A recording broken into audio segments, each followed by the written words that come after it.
Убаво се расположивме ова попладне и веќе е време да ви го представам мојот прв гостин во студиото. Со мен денеска во студиото е господја Габриела Крстевска, директор во градежната компанија Цивкон. Здраво, Габриела, и добро ни дојдовте. Здраво и добро ви најдов. Благодарам за поканата најнапред. Може би нашите гледачи ќе се запрашаат која би била темата од еден директор во градежна компанија, меѓутоа и тоа како имаме интересна тема за разговор, нешто ново, нешто досега невидено на македонскиот пазар, меѓутоа затоа малку подоцна во текот на разговорот. На самиот почеток најнапред би сакала да ги запознаеме гледачите со Цивкон. Колку време сте на македонскиот пазар? Па вака сега, Цивкон како градежна компанија се занимава генерално со изведба на објекти од секаков тип, почнувајќи од објекти за стамбено живење, индивидуални куќи, згради, деловни простори, помошни простори за деловни објекти и така натаму. И со дејноста се занимава генерално повеќе од 2 години, меѓутоа сме специјализирани за во сферата на високоградбата генерално. Тоа е она со кое што сме стручни, за кое што со кое што се занимаваме и кое што го работиме. Така, многу интересно тоа што, еве како што и самата споменавте, 2 години сте присутни на македонскиот пазар, време во кое што градежната експанзија зазема на вистина високо ниво. Не беше ли тоа еден голем залак и голем предизвик да се отпочне со градежна дејност во време на градежна експанзија?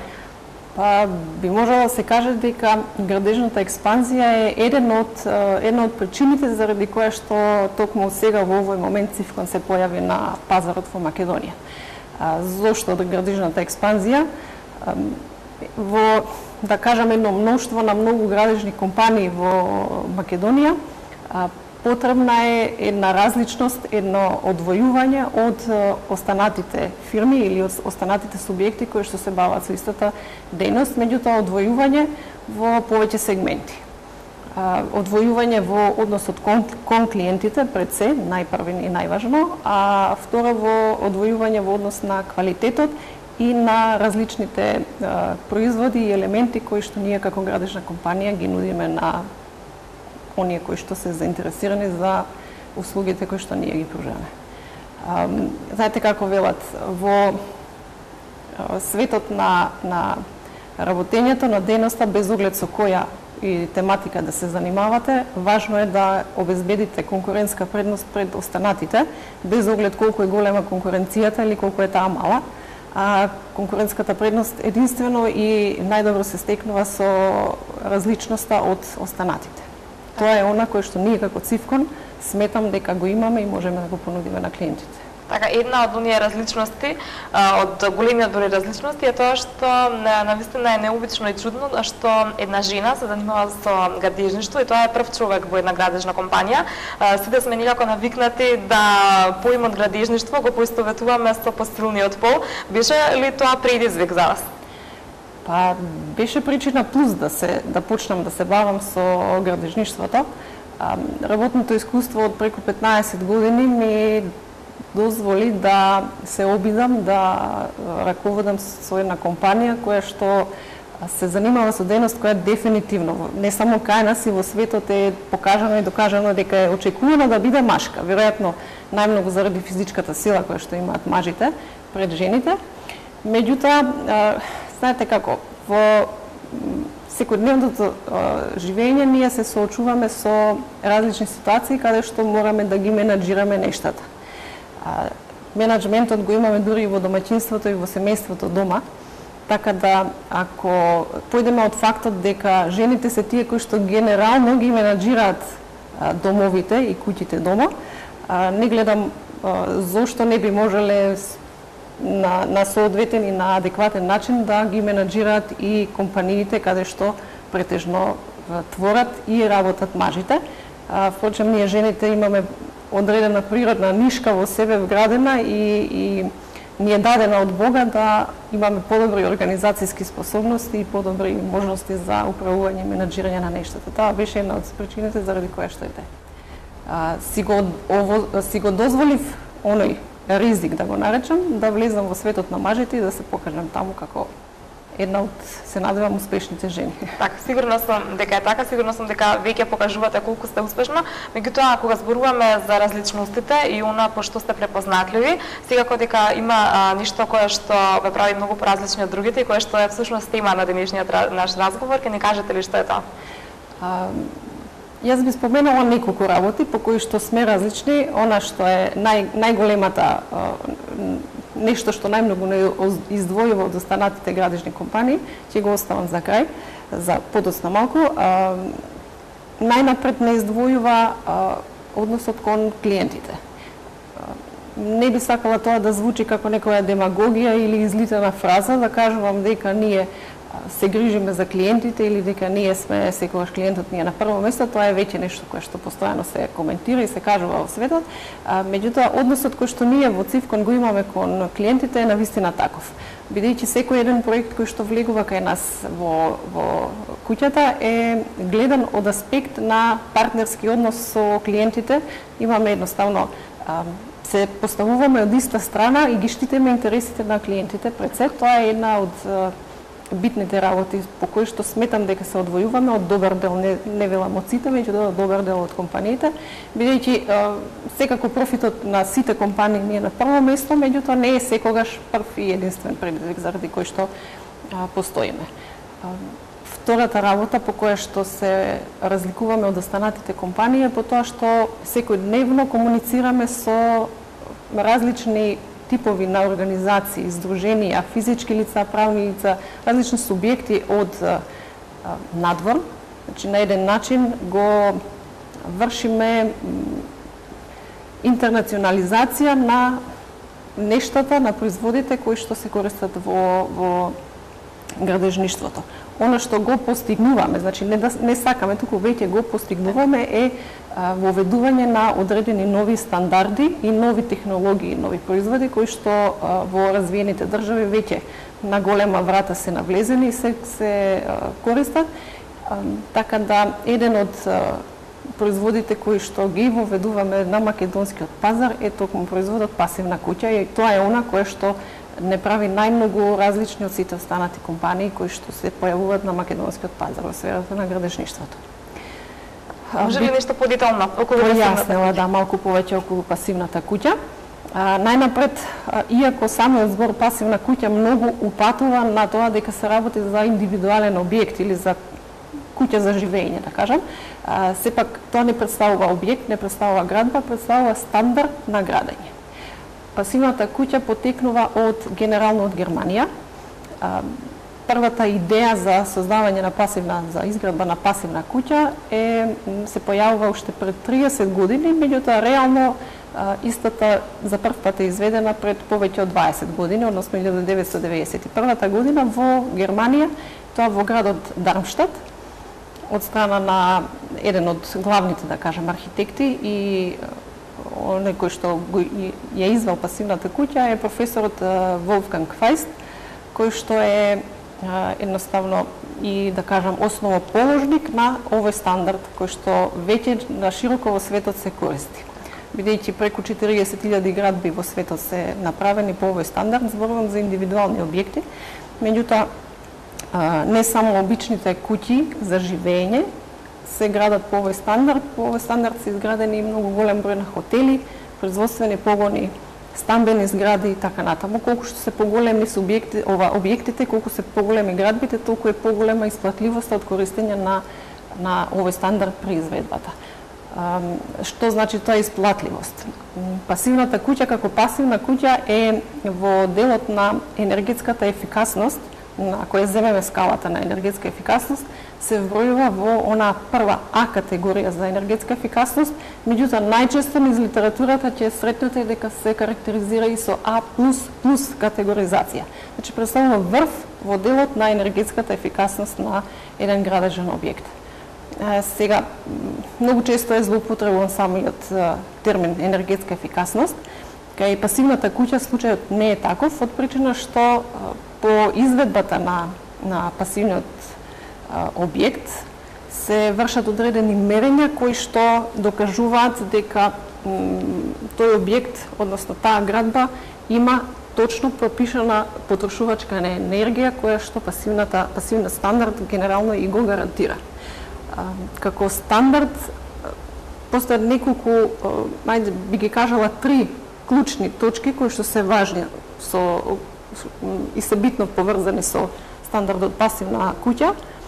Првиот и основен она што и претходно го спомнав, енергетската ефикасност, бидејќи пасивната куќа гарантира дека објектот кој што е изграден според овој стандард нема да троши повеќе од 15 киловат-часови по метар квадратен на годишно ниво енергија. Ако зборуваме за електрична енергија, можеме тоа да го многу лесно да го представиме, мислам, за да едноставно и гледачите и вие добиете поголем преглед за тоа што значат тие 15 киловат-часови. Едноставно лесно се земаат, например, една куќа или објект од 100 квадрати, ако е површината на користење 100 квадрати, таа квадратура се множи со 15 киловат-часови. Значи во оваа ситуација тоа би дошло дека таа куќа од 100 квадрати нема да потроши повеќе од 1500 киловати за цела година. Ако тоа се помножи со цената на струјата на денешно ниво, например, знам дека ова за домаќинства е просечната цена некаде околу 4 денари.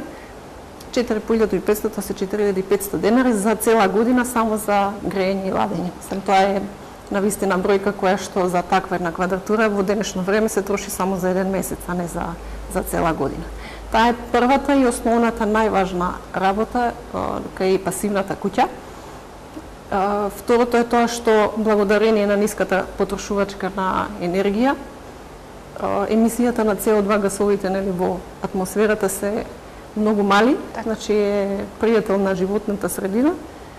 Меѓутоа, третото исто така важно за корисниците на објектите е тоа што условите во кои што ќе живеат или ќе престојуваат корисниците се комфорни, односно се удобни. Климата која што е внатре во самиот објект е прочистена, меѓутоа е, да кажам, идеална. Малте не е еднаква на климата во планински услови на преку 1000 метри надморска височина. Тоа значи дека не е потребна уред за разладување? Да, генерално не е потребен. Не постојат дури ни уреди за грејење, ниту уреди за разладување кои што се видливи. Значи, не велиме дека не постојат, дека сама од себе се загрева или се лади, меѓутоа пасивната куќа е таква да се едноставно се изведбата на пасивната куќа не дозволува да постојат топлински мостови, односно не постои загуба на топлината кон надвор во зима, ниту пак влијание на жешкото од надвор кон внатре, така да тие се одредени елементи кои што се многу значени, кои што влијаат и овозможуваат едноставно таква ниска потрошувачка на енергија за грејење или ладење. Така слушнавме колку е навистина ниска потрошувачката на енергија. Јас сум навистина изненадена, пријатно изненадена од ова што го слушнав. Верувам дека им се допадна оваа информација на нашите гледачи и дека голем дел од нив веќе ќе се заинтересираат да ја пренаменат својата куќа или пак да изградат нова куќа во ваква каква што зборуваме во последниве минути, односно пасивна куќа. Меѓутоа, што е со цената? Дали е поскапа од стандардната куќа и може ли еден просечен македонски граѓанин да се дозволи да изгради ваква куќа? Значи, направени се испитувања, кажав, самиот поим пасивна, стандард за пасивна куќа не постои од денес. Кај нас во Македонија е ново, односно не е се уште направена сертифицирана пасивна куќа. Инаку во светот се направени различни истражувања, испитувања за да се утврди дали навистина цената на пасивната куќа е многу повисока и колку е тоа од стандардната градба. Процентот со кој што генерално се оди се движи некаде до 8%. Че ако се земе во предвид за штедата на енергија која што се постигнува со изведбата според овој стандард, мислам дека тие 8% се навистина нешто што треба да се занемари во делот на кога би требало да се инвестира. Мислам да се направи избор дали да се инвестира во класична градба или во пасивна куќа, така. Пасивна градба. Имате ли никаква идеја за колку време би се вратила вложената инвестиција? И за тоа се направени исто така истражувања. Генерално инвестициите се враќаат некаде зависно е повторно од желбите на инвеститорот, од самата локација на пасивната куќа, бидејќи има одредени предуслови кои што се земаат во предвид уште при планирањето на пасивната куќа. Така да периодот на враќање на инвестицијата се движи помеѓу 3 и 7 години. Тоа се истражувања направени исто така од страна на Passive House институтот во Германија, во Дармштадт. Обично, нели, во Германија податоците кои што излегуваат од таму се генерално секогаш доста прецизни, доста точни, така да може да им се верува на овие податоци. Апсолутно, да. Дел од нашите гледачи, како што реков, можеби се заинтересираат за изградба на пасивна куќа, меѓутоа оние кои што веќе имаат изградено, може ли да се пренамени или пак мора од темел да се започне со изградба доколку сакаме да имаме пасивна куќа?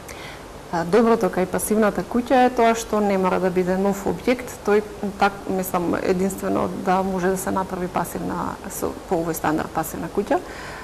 Генерално можат сите постоечки објекти да се направат според овој стандард. Единственото нешто кое што некогаш може да не одврати, да кажам, од идејата за модернизација на таа куќа во пасивна е тоа што одредени предуслови ќе нема да бидат исполнети, односно таквата модернизација би чинела многу пари.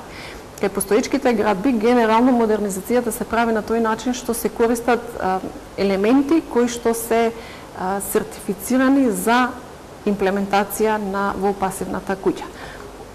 Постои уште, ја споменав накратко на почетокот, дека Германскиот институт од Дармштадт врши сертифицирање на куќите, односно потврдува дека таа градба нема да троши повеќе од 15 киловат-часови по метар квадратен на годишно ниво и доколку условите не дозволуваат постоечки објект да биде реконструиран и направен по овој стандард, тогаш имаат еден малку повисоко, односно стандард со малку повисока потрошувачка, а во овој случај е максимум 25 киловат-часови по метар квадратен на годишно ниво, тогаш издава таков исто сертификат кој што се вика Energofit и повторно е направен по истиот принцип како што е за стандардот пасивна куќа, единствено што потрошувачката на енергија ќе биде нешто повеќе, се прави генерално само заради тоа да модернизацијата и трошоците за модернизација не ја преминат премногу цената, па да биде тоа неисплатливо. Така да постои опција и можност и старата постојачка градба да биде модернизирана во пасивна. И извинете само уште нешто, во повторно Германија ќе ја споменам, таму се веќе постоечките стари згради кои што се градени во подамнешните години, веќе генерално се реставрираат, односно модернизираат според овој стандард и најчесто тоа се прави во населби кои што се наменети, да кажам, за социјалните случаеви, односно за луѓе со помали буџети, токму од причина што ќе имаат можност понатака да си ја одржуваат куќата, односно ќе плаќаат ниски трошоци за енергија. Така, со оглед на тоа што е ова навистина нешто ново кај нас во Македонија, од каде доаѓа знаењето кај самите инженери и од друга страна кај самите работници, каде го стекнале тоа нивно знаење со кое што подоцна би можеле да изградат навистина пасивна куќа според сите стандарди од Германија? Институтот во Дармштадт врши сертификација на куќи, врши сертификација на компоненти на секојдневно ниво. Различни производители доставуваат примероци од многу различни типови на производи на атестирање во нивниот институт за да се стекнат со сертификатот дека се тие подобни за имплементација во ваков тип на градба. Меѓутоа покрај ова врши сертификација, но пред се обука на инженери, консултанти и изведувачи, односно да ги кажам баш работната сила, која што ќе знае на соодветен начин да ги изведе, односно да ги имплементира сите оние елементи кои што се неопходни за да се постигне стандардот. Тука би искористила приликата само да кажам дека Цивкон има во своите редови го има единствениот инженер за сертифициран, зборувам, од страна на Passive House институтот од Германија, со кој што се стекна со сертификатот Certified Passive House Designer. Тоа е колегата Андреј Андреев и едноставно преку Цивкон Македонија се вројува во една од 36 земји во светот која што во своите редови, односно како свој државјанин има стручно лице кое што знае да изведува по овој стандард, односно да планира и да гради според стандардот пасивна куќа. Истото се случува и со мануелните работници кои што ги треба да ги изведуваат овие типови на куќи.